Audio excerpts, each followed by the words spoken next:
And that brings us to the question is, what is PTSD? Or more accurately, what is complex PTSD? Is it an anxiety disorder?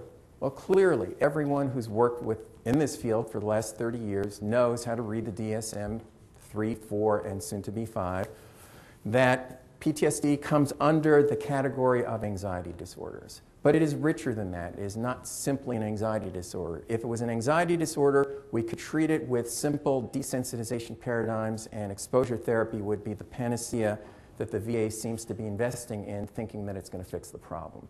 It is a wonderful technique. Exposure therapies are legitimate, valid, empirically based, but they're not sufficient. Similarly, if we're an anxiety disorder, it should be treated or cured by medication. Well, how do you treat an anxiety disorder?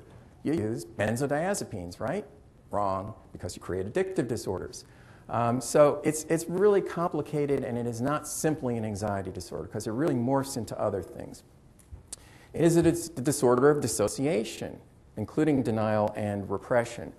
Well, the answer to that is yes, because when they wrote the DSM-3s, there was a debate as to whether to put PTSD in the chapter or the category of an anxiety disorder or in the dissociative disorder realm. They chose anxiety disorder, but it really lives in two places at the same time. This is part of the complexity of this disorder. It is a dissociative disorder and it's an anxiety disorder. But we now know that post-traumatic stress disorder is not a weakness issue. It is a condition that is really biologically based in ways that we didn't even think was the case 30 years ago. We can now demonstrate, and you're going to hear this, I'm sure, tomorrow with Bessel van der Kolk, we now have precise ways of looking at the changes that occur not only at an organ level, but at a cellular level that reflect the degree of gating between the primitive limbic systems and the higher order of cognition. So we're dealing with something that is a biological problem, not just a psychological problem or a moral problem or a fitness problem.